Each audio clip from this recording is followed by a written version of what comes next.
Hi అండి, నమస్తే. Welcome to my channel voice of Lakshmi.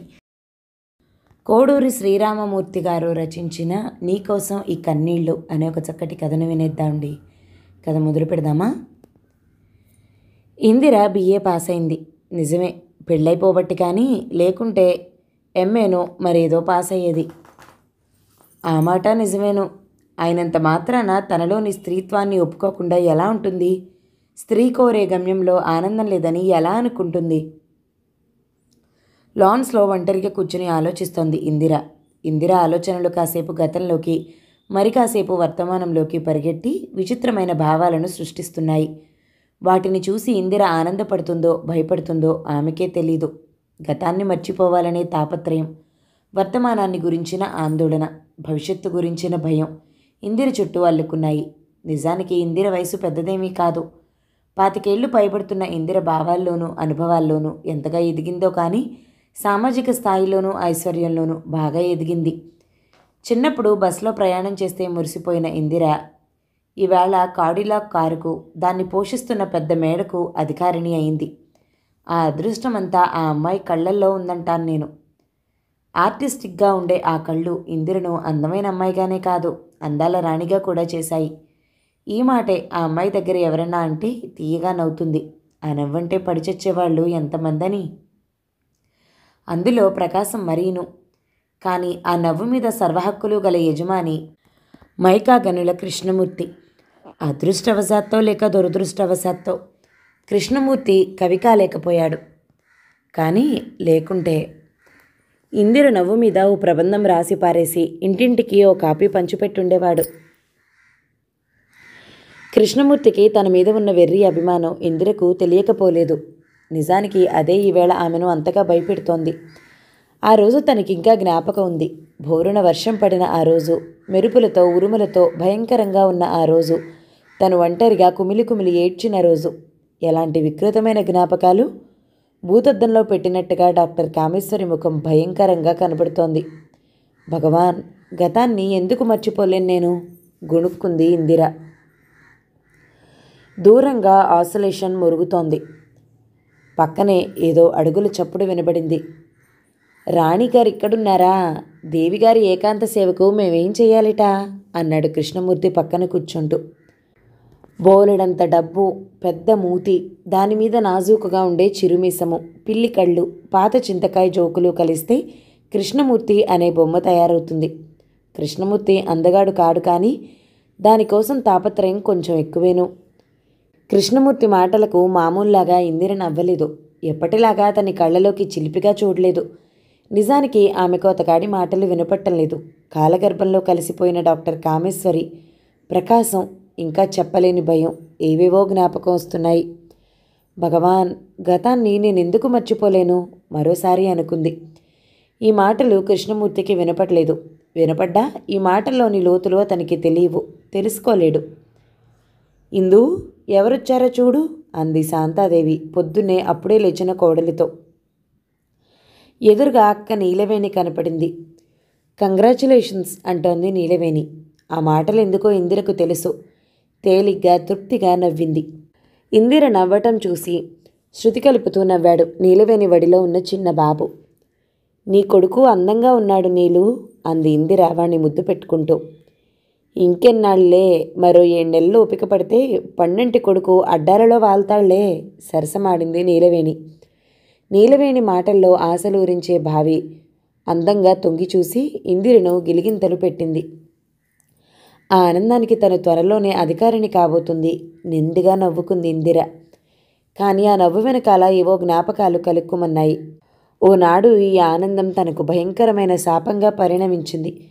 ఈనాడు తను కోరుకుంటున్న మాతృత్వాన్ని చూసి ఒకప్పుడు భయపడింది. ఆనాటి వ్యధను సులువుగా మర్చిపోలేదామె. బయట వర్షం బోరున పడుతూ ఉంటే చీకటిలో ఒంటరిగా ఏడ్చింది తను. ప్రపంచమంతా ఒక్కటై తనను వేలెత్తి చూపిస్తున్నట్టుగా వెలివేసి ఎగతాళి చేస్తున్నట్టుగా, భయం మీద అసహాయత స్వారీ చేస్తున్నట్లుగా అనిపించింది. ఎలాంటి గతాన్ని తను కడుపులో దాచుకుంది? ఏమిటో ఇందిరా, భావలోకాల్లో తేలిపోతున్నావు? అతిథులతోటి 2 మాటలు మాట్లాడు మరి. వేళాకోళం చేస్తోంది నీలవేణి. భోజనాల దగ్గర అన్నది శాంతాదేవి కోడలితో. ఈ సంగతి విన్నావా అమ్మాయి అని. ఏమిటదత్తయ్య అంది. పూజకి పూలు కావాలంటూ అస్తమాను మహాభక్తురాలిలాగా మన గార్డెన్లోకి వస్తూ ఉంటుందే అవధానులు గారమ్మాయి సరస్వతి. ఎవడితోనో స్నేహం చేసి కడుపు తెచ్చుకుందిట. కొంపకి అప్రతిష్ట వచ్చిందని అవధానులు గారు కూతుర్ని డాక్టర్ దగ్గరికి తీసుకెళ్లాడట. అయినా రహస్యం ఎన్నాళ్ళని దాగుతుంది? ఊరందరికీ తెలిసిపోయింది. పిదపకాలపు బుద్ధులు కాకపోతే తప్పు చేసిన కూతుర్ని కేకలేసి ఆ కుర్రాడి చేత మూడు ముళ్ళు వేయించే ఏర్పాటు చూస్తాడా? డాక్టర్ దగ్గరికి తీసుకెళ్తాడా? చిచ్చి, లోకానికి బొత్తిగా సిగ్గు లజ్జ లేకుండా పోతుంది. శాంతాదేవిని మాటలకు నీలవేణి పుంజుకుంది. అంతేకాదు, ఈ సిగ్గుమాలిన వాళ్లకు ప్రభుత్వం భరోసా ఇస్తుందటండి. గర్భస్రావం చేయించుకోవటం తప్పు కాదట. దీనికి ఓ శాసనం కూడా చేస్తారట. అదే కనుక జరిగితే అన్యాయాన్ని పట్టగలమా అని. మొన్న పేపర్లో ఒక వార్త చదివాను. లండన్ నగరంలో డాక్టర్లందరికీ ఇప్పుడు ఇదే ప్రాక్టీస్ అట. లండన్లో గర్భస్రావం నేరం కాదు కదా అని అనేక దేశాల నుంచి అమ్మాయిలు లండన్ వస్తున్నారట. ఏరోడ్రోమ్ దిగగానే సరాసరి ఆసుపత్రులకు వెళ్తున్నారట. ఇంటర్ ఫెయిల్ అయిన నీలవేణికి పనికిరాని పరిజ్ఞానంతో పాటుగా ఇతరులను బోర్ చేయటంలో కూడా మంచి నేర్పుంది. చిచ్చి, ఇలాంటి పాపపు మాటలు నా దగ్గర చెప్పకో. ఆ గుండెలు లేని వాళ్ళ గురించి అనుకోవటం కూడా పొరపాటే. అయినా గర్భస్రావం అంటే ఏమిటి? భ్రూణహత్య కాదు. గోహత్య, భ్రూణహత్య సామాన్యమైన పాపాలు కావమ్మాయి. కట్టి కుడుపుతాయి. తరతరాల్ని ఆ పాపం పీల్చి పిప్పి చేస్తుంది కోపంగా అంటోంది శాంతాదేవి. శాంతాదేవి మాటలు ఇందిర గుండెల్లో బలంగా గుచ్చుకున్నాయి. తనని, తన పాపాన్ని ఆమె శపిస్తున్నట్లుగా అనిపించింది. తన శీలాన్ని గేలి చేస్తున్నట్టుగా అనిపించింది. పెగిలి వస్తున్న దుఃఖాన్ని ఆపుకోలేక కంచంలోనే చేయి కడుక్కుని గబగబా తన గదిలోకి వెళ్ళిపోయింది. కోడలి ప్రవర్తన అర్థం కాక తెల్లపోయింది శాంతాదేవి. గదిలోకి ఒంటరిగా వెళ్ళిపోయి తనివి తీరా ఏడవాలనుకున్న ఇందిరకు ఎదురుగా కనపడింది క్యాలెండర్ మీద ఉన్న పసిపాప బొమ్మ. నోట్లో వేలు పెట్టుకుని వెన్నెల్లాగా నవ్వుతున్నాడా బాబు. అందంగా ఉన్న ఆ క్యాలెండర్ను కృష్ణమూర్తి స్వయంగా ఇందిర గదిలో తగిలించాడు. అంతేకాదు, ఇందు, అంత అందమైన బాబుకు నువ్వు తల్లివి కావాలి అంటోందమ్మ అంటూ జోక్ చేశాడు కూడాను. ఆ రోజు ఆ బొమ్మను చూసి హాయిగా నవ్వింది తను. ఈరోజు ఆ పసిపాప బొమ్మ తనని భయపెడుతుంది. ఆ పసిపాపలోని అమాయకత్వం తనని దహించేస్తోంది. 6 ఏళ్ల క్రితం జరిగిన కథ కళ్ళకెదురుగా కనపడుతోంది. తన యవ్వనం చేసిన పొరపాటును డాక్టర్ కామేశ్వరి ఎలా తుడిచిపెట్టిందో జ్ఞాపకం వచ్చింది. దూరపు బంధువైన హాస్టల్ డాక్టర్ కామేశ్వరి తనను తల్లిలా ఆదుకుంది. మరో కంటికి కనీసం ఇంట్లో వాళ్లకు కూడా తెలియకుండా తతంగం పూర్తయిపోయింది. పల్లెటూళ్ళలో ఉన్న తండ్రి, తోబుట్టువులు, బస్తీలో కాలేజీ చదువుతున్న ఇందిర టైఫాయిడ్ వచ్చే హాస్పిటల్లో చేరిందని అమాయకంగా నమ్మేశారు. డాక్టర్ కామేశ్వరి లోకాన్ని ఎంత సులువుగా నమ్మించింది. చేసిన పొరపాటుకి ఇప్పుడు విచారించినా ప్రయోజనం లేదు. జీవితంలో ఎదురు దెబ్బలకు తట్టుకోగలిగితేనే మనం మనుషుల్లా నిలబడగలిగేది అంటూ తన భుజం తట్టిన డాక్టర్ కామేశ్వరి మాటలు ఇంకా జ్ఞాపకం ఉన్నాయి. గుండెల్ని రంపపు కోత పెట్టిన ఓదార్పది. బాధగా కళ్ళు మూసుకున్న ఇందిరకు క్యాలెండర్లోని పసిపాప భయంకరంగా నవ్వినట్లయింది. ఇందిరా, నన్ను నువ్వు గుర్తుపట్టలేదు కదూ? ఒక రోజున నన్ను నువ్వు తుడిచిపెట్టాలనుకున్నా పూర్తిగా పోకుండా ఇంకా నీ కడుపులో మిగిలి ఉన్న పాపాన్ని నా నుంచి నువ్వు తప్పించుకోలేవు. ఏ మాతృత్వాన్నైతే ఒక రోజున నువ్వు ద్వేషించావో అదే మాతృత్వాన్ని నువ్వు ఈ రోజున కోరుకుంటున్నావు. నీకు మాతృత్వం కన్నా మాతృత్వం తెచ్చిపెట్టే గౌరవం ముఖ్యం. నువ్వు తల్లివి కావు, రాక్షసివి. నీ హృదయంలో ఉన్నవి ప్రేమ త్యాగాలు కావు. స్వార్థానికి, కామానికి నువ్వు ప్రతిరూపం. నీపై నేను కక్ష తీర్చుకుంటాను. నీ ఆశల్ని నేలకూర్చేస్తాను. నువ్వు నీ బిడ్డ అని సగర్వంగా చెప్పుకోబోతున్న ఆ శిశువును కడుపులోనే కబళించేస్తాను. ఈ జన్మకు నీకు తల్లినని చెప్పుకునే అర్హత లేకుండా చేస్తాను. భయంకరమైన నవ్వు వినబడుతోంది. ఇందిరకు ముచ్చెమటలు పోస్తున్నాయి. కళ్ళు తిరిగిపోతున్నాయి. చెప్పలేని భయం, గుండెల్లో రంపపు కోత. బాబూ, నాకు ఆ అన్యాయం చేయకు. బలంగా గుండెల్ని అదుముకుంటూ తనలో తను అనుకుంది ఇందిర. ఇంతలో ఆమె భుజం మీద చేయి పడింది. ఏం ఇందు, ఒక్కసారిగా అలా అయిపోయావు? ఎందుకీ కన్నీళ్ళు? అనునయంగా అడుగుతోంది అక్క నీలవేణి. ఇందు, ఓ మంచి జోక్ వేయినా అన్నాడు కృష్ణమూర్తి తనకు టై కడుతున్న ఇందిరతో. ఏమిటది అంది ఇందిర మామూలుగా టై నాట్ను బిగిస్తూ. అదిగో ఆ ప్యాథటిక్ ఫోజ్ వద్దన్నాను. జోక్ అనే మాట వినేసరికి సగం నవ్వు ముందుకొచ్చి జోక్ వేసేసరికల్లా ట్రిగ్గర్ నొక్కగానే తుపాకీ గుండు దూసుకొచ్చినట్లుగా నవ్వంతా విరజిమ్ముతున్నట్టుగా వచ్చేయాలి. కృష్ణమూర్తి వేసే ఈ చచ్చు జోకులన్నిటికీ ఇది వరకు ఒకప్పుడైతే తీరిగ్గా నవ్వేదామే. ఇప్పుడు అలా కాదు. మీ జోకులన్నిటికీ నవ్వే ఓపిక నాకు లేదు. అయినా ఏమిటో చెప్పండి కొంచెం నిరుత్సాహంగానే అంది ఇందిర కృష్ణమూర్తి కాలర్ సరిచేస్తూ. ఇందిర మాటలకు కృష్ణమూర్తి నీళ్లు కారిపోయాడు. ఏం మనిషివై నువ్వు? నిన్నటి నుంచి జోక్ని జాగ్రత్తగా దాచుకుని నీకు చెప్దాం అనుకుంటే నువ్వు విననంటావు కదూ. నీతో నేను అసలు మాట్లాడను అన్నాడు నిలువుటద్దం ముందు నించుని టైం ఉండి సరిచూసుకుంటూ. కృష్ణమూర్తి అలిగాడని తెలుసుకుని నవ్వుతూ అంది ఇందిర. అంత కోపమైతే ఎలా సార్? మీరు నవ్వమన్నంతసేపు నవ్వుతాను, సరేనా? ఏది జోక్ వేయండి, నేను రెడీ అంది కృష్ణమూర్తి గడ్డం పట్టుకుంటూ. అంతే, కృష్ణమూర్తి కోపం తాలూకు టెంపరేచర్ ఒక్కసారిగా పడిపోయింది. అడ్వాన్స్గా ఓ చిరునవ్వు పడేసి సోఫాలో కూర్చుంటూ ఇందిరను చూస్తూ అన్నాడు కృష్ణమూర్తి. నిన్న ఆఫీస్లో తమాషా జరిగింది. మధ్యాహ్నం ఇంటర్వెల్ టైంలో కూర్చుని ముఖ్యమైన ఫైల్స్ చూసుకుంటున్నాను. ఇంతలో పెద్ద మనిషి నాకు ఒక చీటీ పంపించాడు.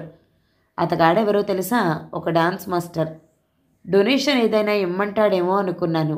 అతను వచ్చి అంటాడు కదా, మీ పిల్లలకి డాన్స్ నేర్పించండి, 2 ఏళ్లలో పర్ఫార్మెన్స్ ఇప్పించే పూచీ నాది అని.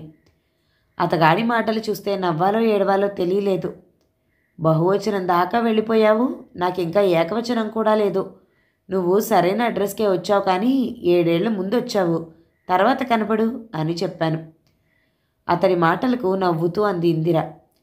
అయితే మీ అమ్మాయికి డాన్స్ నేర్పిస్తారన్నమాట? ఒట్టి చెప్పించటమేనా? అందులో ఎక్స్పర్ట్ని చేయిస్తాను, ఇంటర్నేషనల్ పెర్ఫార్మెన్స్లు ఇప్పిస్తాను. బాగున్నాయి పగటి కలలు.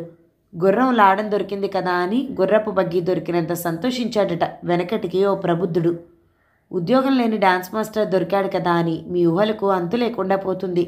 పకపకా నవ్వుతోంది ఇందిర. ఇందిర నవ్వుతుంటే ఉడుక్కున్నట్టుగా మొహం పెట్టాడు కృష్ణమూర్తి. అవునులే, నువ్వు అలాగే నవ్వుతావు. అయినా నీకు ఆడపిల్లలకి తల్లి కావటం ఇష్టం లేదు. ఒకవేళ అయినా ఆ అందమైన ముక్కుని ఇవ్వడం అసలు ఇష్టం లేదు అంటూ మూలిగాడు. కృష్ణమూర్తి నవ్వినప్పుడు కన్నా అలిగినప్పుడే ఎక్కువ బాగుంటాడు ఇందిరకి. చిన్నగా నవ్వుకుందామే. నిజానికి తన అందాన్ని మూసపోసుకున్న కూతురు పుట్టడం కన్నా ఇందిరకు కావాల్సింది ఏమీ లేదు. మరి ఆ అందానికి వజ్ర వైడూర్యాలు పొదుగుతానంటున్నాడు కృష్ణమూర్తి. ఇంతకన్నా ఏం కావాలి తనకి? తీయటి భావాలు ఆమెలో ముప్పిరిగొన్నాయి. చిన్నతనంలో పక్కింటి ప్లీడర్ గారు అమ్మాయి డాన్స్ నేర్చుకుంటుంటే చూసి సరదా పడి తను డాన్స్ నేర్చుకుంటానంటే, మనం సంసారులమమ్మా, తగుదునమ్మా అని గజ్జి కట్టి రంగం ఎక్కటానికి ఇది బజారు కొంప కాదు. అయినా నీ ఇష్టం, మీ నాన్నగారి ఇష్టం అని సవతి తల్లి మూతిని అష్టవంకరలు తిప్పడం జ్ఞాపకం వచ్చింది. ఆ రోజు తను ఎంతటి అవమానంతో కృంగిపోయిందో, కుప్పగా కూలిపోయిన తన ఆశలు గుండెల్లో ఎంతటి భయంకరమైన బాధను చెలరేపింది తనకి ఈనాటికి జ్ఞాపకం ఉంది. తను మాతృవిహీనగా, అదృష్టవిహీనగా పుట్టింది. కానీ తనకు పుట్టబోయే శిశువు తన కోసం ప్రాణాలనైనా ఇవ్వగల మాతృహృదయాన్ని, అదృష్టాన్ని వలిచి చేతిలో పెట్టగల తండ్రి ప్రేమను కలబోసుకుని పుట్టబోతుంది. మై డార్లింగ్, నీ అదృష్టాన్ని చూడటం కన్నా నా జీవితంలో కోరిక లేదు. భారంగా కళ్ళు మూసుకుంది ఇందిర. ఇంతలో ఎక్కడి నుంచి వచ్చిందో శాంతాదేవి రానే వచ్చింది. అమ్మాయి, ఈ ప్రసాదం తీసుకో. నీకు 12 మగపిల్లవాడు పుట్టాలని గుళ్ళో పూజ చేయించాను అందామె. తల్లి మాటలు కృష్ణమూర్తికి సుతరాము నచ్చలేదు. ఈ ఆడవాళ్ళందరూ ఇంతేరా బాబు అని కొనుక్కుంటూ వెళ్ళిపోయాడు. అత్తగారు వెళ్ళిపోయిన తర్వాత సన్నగా నవ్వుతూ ప్రసాదం తీసుకోబోతున్న ఇందిరకు గుండెల్లో భయంకరమైన నవ్వు వినపడింది. ఆ నవ్వును తను మర్చిపోలేదు. అహర్నిశలు తనను వెన్నాడుతున్న ఆ నవ్వు నుంచి తను పారిపోలేదు. లేదు, అలా జరగడానికి వీల్లేదు. నా పాపానికి, నా బిడ్డకి అన్యాయం జరగడానికి వీల్లేదు. నా బొందెలో ప్రాణం ఉండగా ఈ ఘోరం జరగనివ్వను. ఒళ్ళు తెలియని కోపంతో ఊగిపోయింది ఇందిర.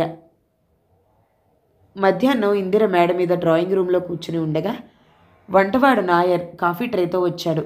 ఇందిర కాఫీ కలుపుతూ ఉండగా నాయర్ అన్నాడు, నీలవేణమ్మగారి బాబు మన ఇంటికి వస్తేనే ఇల్లంతా సందడితో నిండిపోయింది.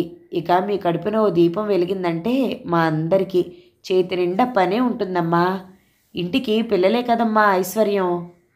నాయర్ మాటలకు ఇందిర నవ్వుకుంది నిండుగా. నిజమేను అంది ఆమెలోని మాతృత్వం. కాఫీ తాగుతున్న ఇందిరతో నాయర్ అన్నాడు, నాదో చిన్న మనవండి. ఏమిటది? మామూలుగా అంది ఇందిర. ఏమీ లేదండి, నా ఒక్కడి సంపాదనతోనూ ఇల్లు గడవటం లేదు. పురుటి సమయంలో మీకు ఆసరాగాను ఉంటుంది, ఆ తర్వాత బుల్లి జమీందార్ గారికి ఆయాగాను ఉంటుంది అని మా ఆవిడను తమ దగ్గర నౌకరికి పెడదాం అనుకుంటున్నాను.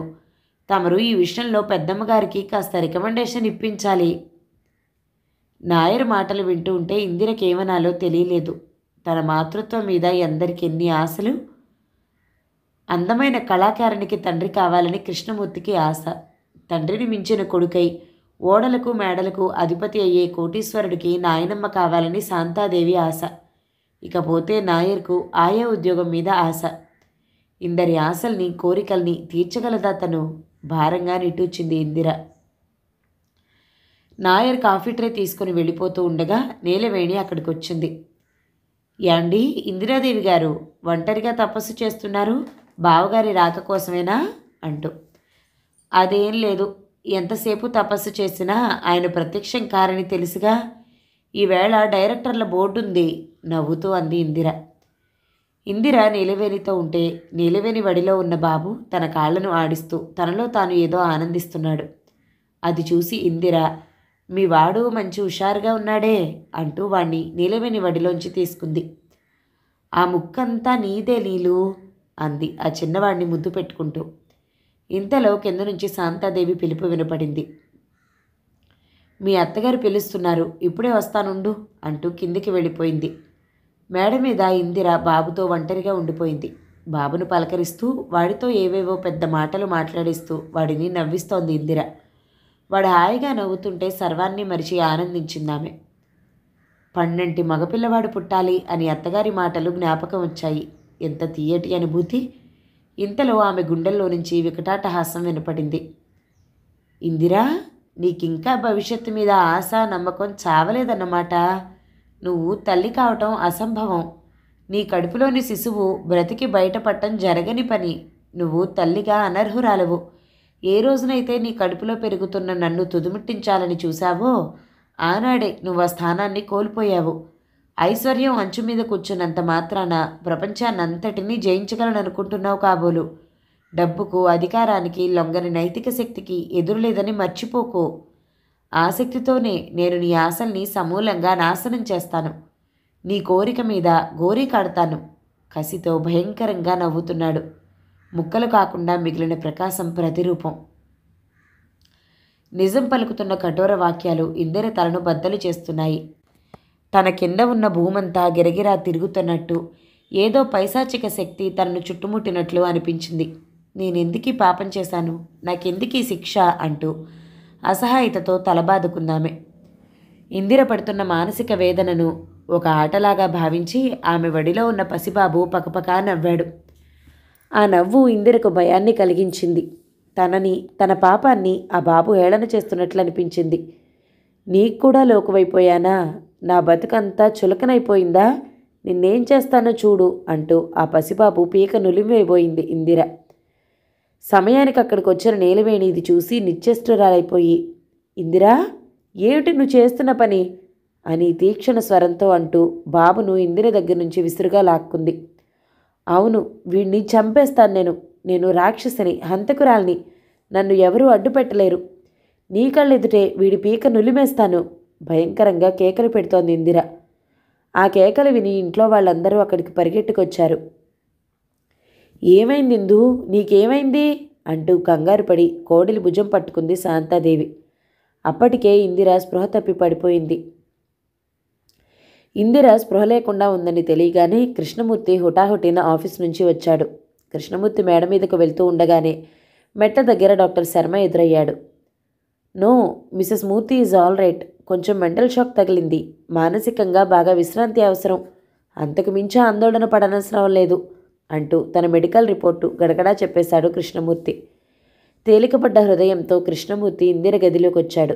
దాదాపుగా నిద్రావస్థలో ఉన్న ఇందిర కృష్ణమూర్తి అడుగుల చప్పుడు విని కళ్ళు తెరిచింది. ఏమిటి అల్లరి చేస్తున్నావంట అన్నాడు కృష్ణమూర్తి పక్కనే ఉన్న కుర్చీలో కూర్చుంటూ. నవ్వు రాకపోయినా బలంగా నవ్వు తెచ్చుకుంది ఇందిర. అదిగో మా ఇందిర నవ్వేసింది. ఇంత త్వరలోనే నయమైపోయింది. డాక్టర్ ఏ ఆందోళన అక్కర్లేదన్నాడు అన్నాడు భార్యకు ఉత్సాహాన్నిచ్చే ఉద్దేశంతో. డాక్టర్ చెప్పనవసరం లేదు. నాకున్న జబ్బేమిటో నాకు తెలుసు. ఈ జబ్బు డాక్టర్ల వల్ల మందుల వల్ల కుదిరేది కాదు. నాకిప్పుడు చావు కన్నా బ్రతుకంటేనే ఎక్కువ భయం వేస్తుంది అంది ఇందిర గాద్గదికమైన స్వరంతో. ఇందిరా, ఏమిటిది అన్నాడు కృష్ణమూర్తి ఆమె మాటలను అర్థం చేసుకోలేక. అవును, నేను మీకు ఎన్నో చెప్పాలనుకుంటున్నాను, ఏమీ చెప్పలేకపోతున్నాను. నేను పాపాత్మురాలనే కాదు, పిరికిదాన్ని కూడా అంది గాద్గదికమైన స్వరంతో. కృష్ణమూర్తికి ఈ మాటలు కోపాన్ని తెప్పించాయి. You are talking nonsense అన్నాడు ఉద్రేకంతో. నిజమే, నేను మాట్లాడే మాటలకి అర్థం లేదు. నేను పిచ్చిదాన్ని. నా తప్పుల్ని క్షమిస్తారు కదూ అంది ఇందిర కృష్ణమూర్తి చేతులను తన గుండెలకు బలంగా అదుముకుంటూ కన్నీళ్లు తిరిగే కళ్ళతో. ఏమిటది ఇందు అన్నాడు కృష్ణమూర్తి భయంతో కంపించే గొంతుతో. నా కోరిక ఒకటి నెరవేరుస్తారా అంది ఇందిర కృష్ణమూర్తి కళ్ళలోకి జాలిగా చూస్తూ. ఏమిటది అన్నాడు కృష్ణమూర్తి. బెజవాడలో కామేశ్వరి అని ఒక లేడీ డాక్టర్ ఉన్నారు. ఆవిడకు ఫోన్ చేసి నేను రమ్మన్నానని చెప్పి ఇక్కడికి వచ్చి ఏర్పాటు చేయండి. అంతేనా? కామేశ్వరే కాదు, ఇంకా ఎంత పెద్ద డాక్టర్నైనా పిలిపిస్తాను. నా ప్రాణమైనా ఇచ్చి నిన్ను బ్రతికించుకుంటాను అన్నాడు కృష్ణమూర్తి భార్య తలను ఆప్యాయంగా నిమురుతూ. కృష్ణమూర్తి చేయిని తన చేయిలో బలంగా అదుముతూ అంది ఇందిర. చాలు, ఈ చల్లని మాటలు చాలు నాకు. ఇక ఏ మందు అక్కర్లేదు, సుఖంగా చచ్చిపోతాను. ఇందిర చెక్కిళ్ల మీదుగా ధారలుగా జాలువారుతున్న కన్నీటిని ఆమె మాటలను చూసి తెల్లబోయాడు కృష్ణమూర్తి. డాక్టర్ కామేశ్వరి వచ్చిన తర్వాత కృష్ణమూర్తి శాంతాదేవి ఎంతో రిలీఫ్ ఫీల్ అయ్యారు. ఇందిర చెప్పిన మాటల్ని బట్టి డాక్టర్ కామేశ్వరి ఆ జబ్బును కాస్త చేత్తో లాగి అవతల పారేస్తుందన్న వెర్రి నమ్మకం కలిగింది వాళ్లకు. రాత్రివేళ పడుకోబోయే ముందు ఇందిరకు ఇంజెక్షన్ ఇవ్వటానికి ఆమె గదిలోకి వెళ్ళిన డాక్టర్ కామేశ్వరి ఇందిరతో అంది. ఇందు, నువ్వు అదృష్టవంతురాలువని నాకు తెలుసు, కానీ ఇంత అదృష్టవంతురాలువని ఊహించలేకపోయానోయ్. Really I envy it.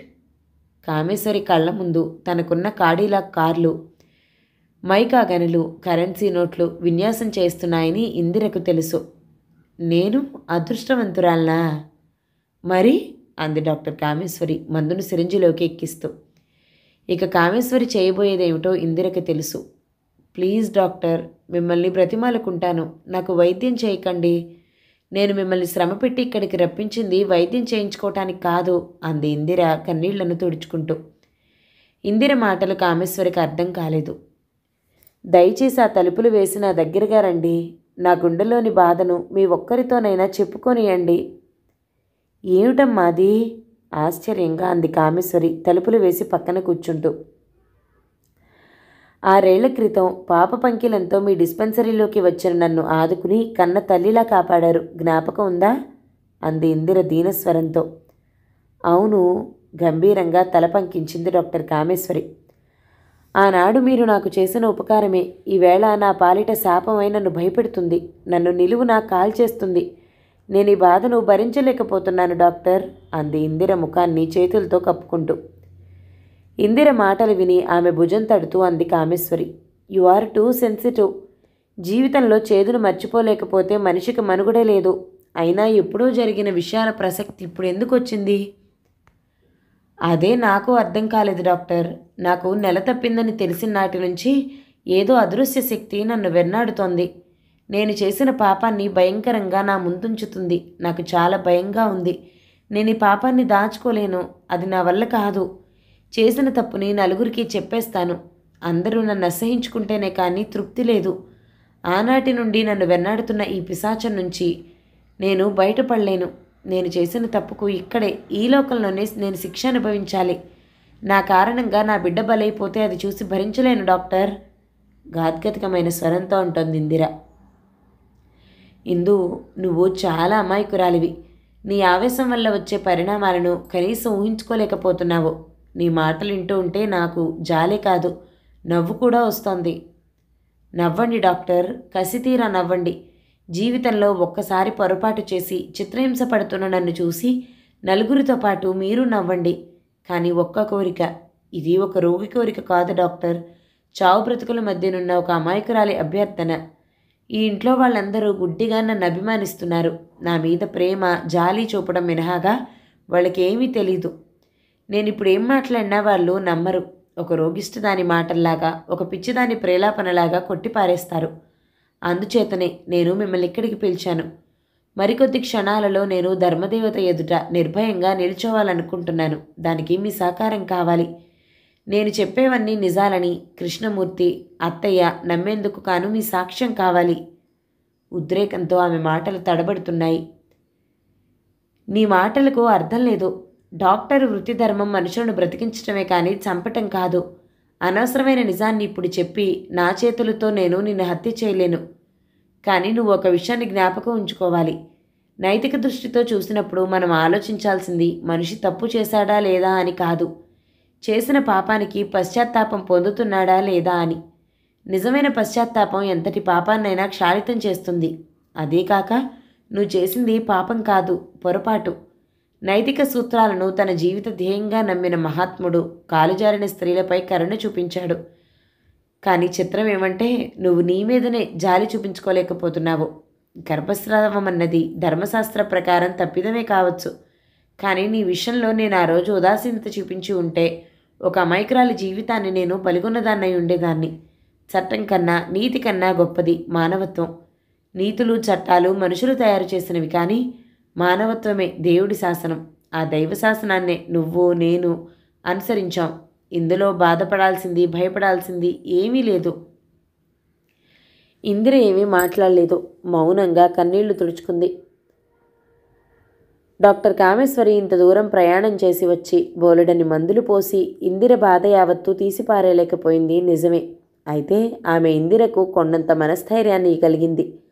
ఈ మనస్థైర్యం పాపాన్ని దాచుకునేందుకు కాను ఇందిరకు దట్టమైన ముసుగును అల్లి పెడుతుందనుకుంది కామేశ్వరి. కానీ ఆ మనస్థైర్యంతో ఉన్న ముసుగును కూడా ధైర్యంగా తొలగించగల బలాన్ని పుంజుకుంది ఇందిర. ఆసక్తితోనే ఆమె జరిగిందంతా తెలుపుతూ కృష్ణమూర్తికి ఓ సుదీర్ఘమైన లేఖ రాసింది. ఓ వారం రోజుల తర్వాత తన మనోవ్యధకు అడ్డంలా ఉన్న ఆ ఉత్తరాన్ని కృష్ణమూర్తి గదిలో టీపాయ్ మీద ఉన్న వార్ అండర్ పీస్ పుస్తకం మధ్యలో పెడుతూ అనుకుంది ఇందిర. రాత్రి కృష్ణమూర్తి తప్పకుండా ఈ పుస్తకం చదువుతాడు. అప్పుడు తప్పకుండా నా ఉత్తరం అతనికి కంటపడుతుంది. ఈ రోజుతో కృష్ణమూర్తి నన్ను అసహించుకుని ఇంట్లోంచి గెంటేనన్నా గెంటేయాలి, లేదా నిండు హృదయంతో క్షమించి నా పాపాన్ని కడిగేయనన్నా కడిగేయాలి. రెండోదే కనుక జరిగితే నా అంత అదృష్టవంతులు మరొకరు ఉండబోరు. రోజులు దొర్లిపోతున్నాయి మామూలుగానే. కానీ కృష్ణమూర్తిలో చెప్పుకోదగ్గ మార్పు ఏదీ కనబడలేదు. ఎప్పటిలాగే నవ్వుతూ మాట్లాడుతున్నాడు. చెత్త జోకులు వేసి నవ్వమని ఇందిరను బలవంత పెడుతున్నాడు. నవ్వితే సంబరపడిపోతున్నాడు. కృష్ణమూర్తి మొక్కవళికల్ని, భావాల్ని శ్రద్ధగా గమనిస్తూ అతడిలోని మార్పుకు ఆరాటపడుతున్న ఇందిరను కృష్ణమూర్తి బొత్తిగా డిసప్పాయింట్ చేశాడు. అయితే ఆ డిసప్పాయింట్మెంట్లో బోలెడంత ఆతృత కూడా ఉంది. కృష్ణమూర్తి ఉదాత్తుడో అమాయకుడో తెలియటం లేదు ఇందిరకు. ఒట్టి బోళా మనిషిలా కనపడే కృష్ణమూర్తిలో ఇంతటి ఉదాత్త స్వభావం ఉందా? నమ్మలేకపోతోందామె. నవ్వాలో ఏడవాలో తెలియని పరిస్థితి. ఇంతకీ అతగాడు ఉత్తరం చదివాడో లేదో అంతుపట్టడం లేదు ఆమెకు. దీనికి తగ్గట్టుగా పక్క రోజు నుంచి వార్ అండర్ పీస్ పుస్తకం కూడా కృష్ణమూర్తి గదిలో కనపడటం లేదు. ఏమైపోయినట్టు? ఆ ఎర్రట్టున్న పుస్తకమా అండి, బాబుగారు మొన్న ఆఫీస్కు పట్టుకెళ్లారు, నౌకరు వెంకన్న సాక్ష్యం చెప్పాడు.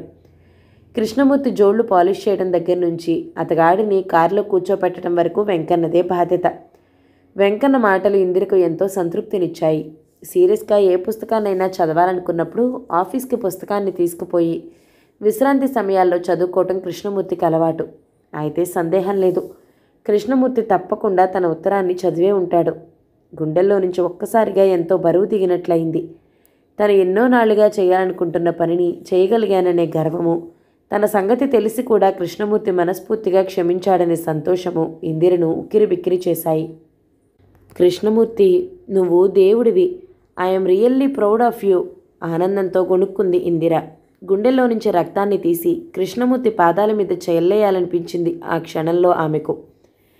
ఈ అనుభూతిలోని ఆనందమే ఇందిరకు కొండంత బలాన్నిచ్చింది. ఆ బలంతోనే ఆమె తన చుట్టూ అల్లుకున్న పైశాచిక శక్తిని పటాపంచలు చేయగలిగింది. అచ్చం తనలాంటి ముక్కున్న పుత్రికోత్సాహంతో కృష్ణమూర్తిని ముంచెత్తి వేయగలిగింది. కృష్ణమూర్తికి కూతురు పుట్టిందని మేడలోని 4 అంతస్తులు, కాడిలాక్ కార్లు, బొచ్చుకుక్కలు వెరసి అందరూ పండుగ చేసుకున్నారు.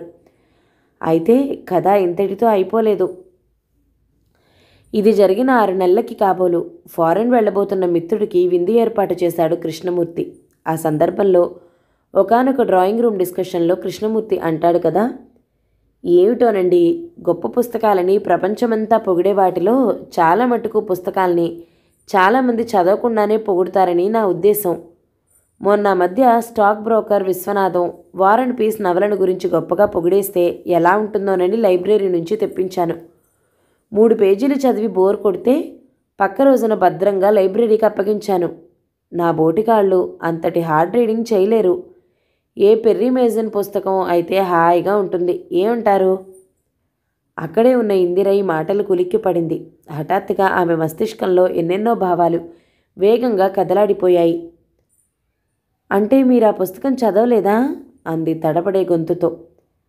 భారీ మాటలకు నవ్వుతూ అన్నాడు కృష్ణమూర్తి.